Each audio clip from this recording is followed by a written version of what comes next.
Haribonekeza muri no misi muri komine ya Gihanga iri mu ntara ya Bubanza imirima igwiriyemwo ibigori itanguye kuma kubera imvura igwa ari nke cane muri iyo komine. Komisere de police Anise Nibaruta arongoye urwego rw'igihugu rujejwe gukinga isibe n'ibiza akaba avuga ko umuturama ari ukugwiza ibiti muri iyo komine. Komine Gihanga yo mu ntara ya Bubanza irafise uduce tumwe tumwe usanga hariho uruzuba rwaka umwanya munini bagatera ibigori bakavyizera ariko haiza akanya ugasanga vyumye gutyo umwimbu ukagabanuka. Je rero narashikiriye nyakubahwa musanteri twaraganiriye ndamubwira yuko mfise ibiti ingemwe z'ibiti ziri muri komine Musigati mu ntara ya Bubanza nyene, ndamubwira yuko igiti bingana 60,000 ko twobiterura tukabizana ngaha muri komine bakabitera aho hose bishoboka ari kuri aya matransversale canke mu ndimo ko turafise n'ibiti bibana n'indimo.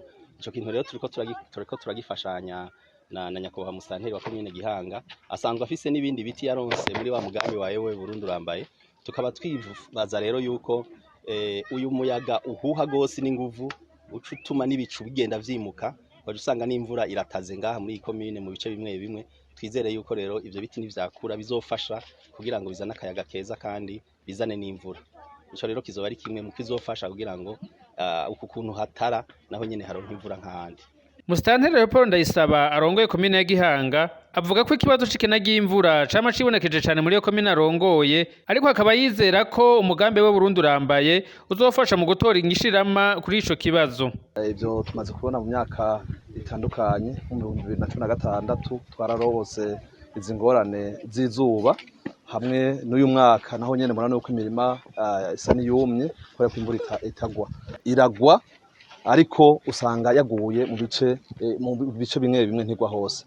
Hari igihe hari imitumba nk'ubu tugushikanye ko muri komine ya Gihanga wose yegereye nk'uruzi canke yegereye komine Mpanda na komine Bubanza usanga itotahaye, ari n'ahandi usanga ata mvura ihari ibiterwa bimeze nabi igwa bukebuke nibwa novuga nti kurugero rushimishije naco bituma n'ibiterwa bimwe bimwe bitarinde izuba byatanguye kuma. Bijanye no guhangana n'uzuba duhengeshanya kubihimiriza tugakengurukira na leta y'u Burundi kizaho umugambi mwiza ewe Burundi urambaye. Tugashimira abene gihugu bamwe bamaze kubifata mu minwe kone uko ari wo muti wo guhangana n'uruzuba uteragira ibiti ahashoboka hose tunabibungabunga. Aha rero turakengurukira cyane kandi leta ku itegeko ryiza ryo kuragira mu mpongore kuko cari kimwe mu vyatuma n'ibiti duteye vyononwa n'izo nka n'izo mpere ziyerereza.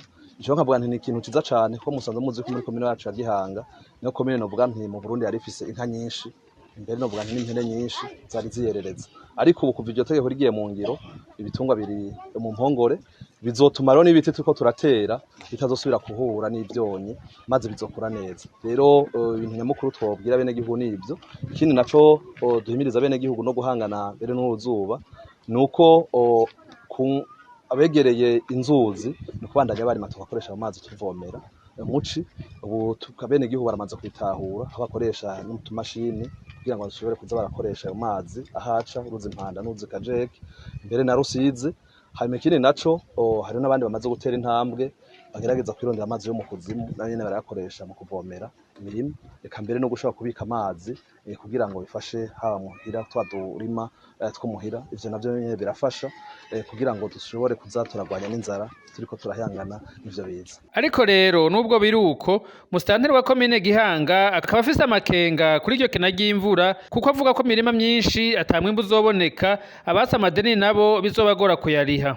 Umwimbu uraba muke kuko nko mu kwezi kwa gatanu hariho amahegitare yababa 300 mbere arenga 300 kuko aho sinashizemo n'imirima y'ipampa ya Kojerko ishika hafi amahegitare 200 nayo nyene yagize ikibazo ntaco basoromye bene gihugu n'iyindi n'andi mahegitare arenga 300 y'ibiterwa ayo hose abene gihugu ntaco basoromye.